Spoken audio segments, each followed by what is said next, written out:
Fox News alert. This just in, a new tweet from the president. To all those who have asked, I will not be going to the inauguration on January 20th. For all those who have asked, the president wrote just a few moments ago, since he has been back on Twitter. He was banned, as you know, temporarily.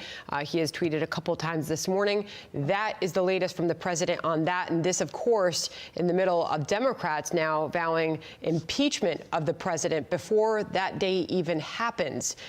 So this is the latest in that developing story, as the president and his team have been asked repeatedly whether or not he would attend the Biden inauguration. And the answer is now in, Trace, with the president saying very definitively that he will not be going.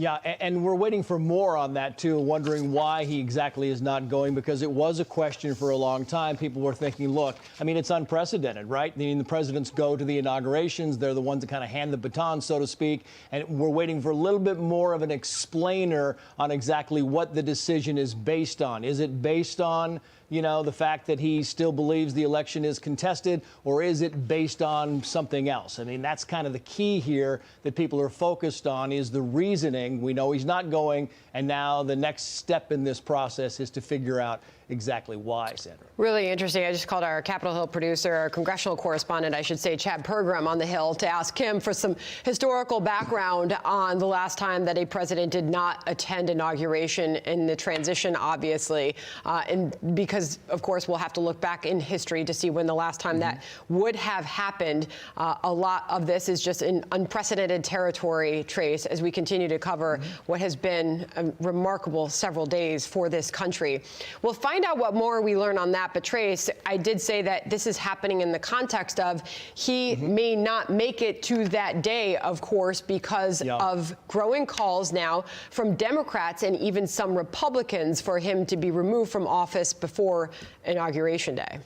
But as John Roberts made clear earlier, you know, they're kind of running up against the clock. We're talking about 12 days before the inauguration. And if this impeachment movement was to go forward, it would have to go forward at breakneck speed. You know, you'd have to get Republicans on board. You know, Nancy Pelosi has already indicated that she's willing to be on board, but you have to make sure you have Republicans on board. Otherwise, you're facing the same kind of deal that they faced during the last impeachment attempt, which was you just don't have the support to bring it to fruition. And you're running up against the clock, 12 days, and people are also concerned about getting some other stuff done in Congress before they, you know, take this thing up. Just to give you an idea of some of the things that Democrats are saying about this, Adam Schiff notably saying this morning, 10:20 a.m., that Donald Trump's a danger to the Republic, should be removed from office immediately by impeachment, resignation, or invoking the 25th Amendment. He said that Democrats warned during Trump's impeachment that he would try to cheat to remain in office. He lit the fuse, which exploded on Wednesday at the Capitol, said Adam Schiff a few moments ago. Obviously a frequent critic of this president. We await more information on this, but Trace, President Trump, the news just in, he will not attend the inauguration.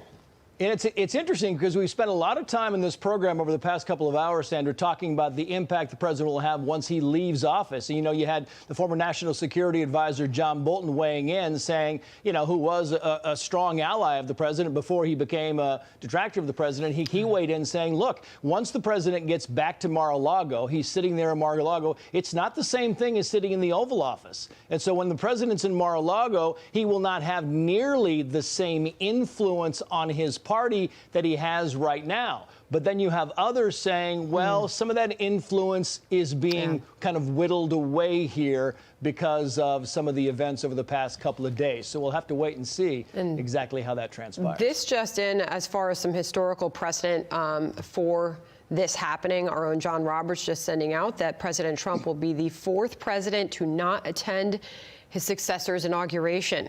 The others were John Adams, John Quincy Adams, and Andrew Johnson. So not unprecedented, but hasn't happened since 1873. We're trying to get John Roberts up from at the White House for us on this breaking news, Trace, as it comes in. You know, you showed the picture of Barack Obama, the former president, and Donald Trump just now. And, you know, you go back to the controversy involving President Trump and the heat that he has gotten from the media. And this goes all the way back to the inauguration in 2016 when the president was talking about crowd size. And from crowd size, it just kind of morphed into this snowball of 4 years of, you know, this harsh criticism from the media.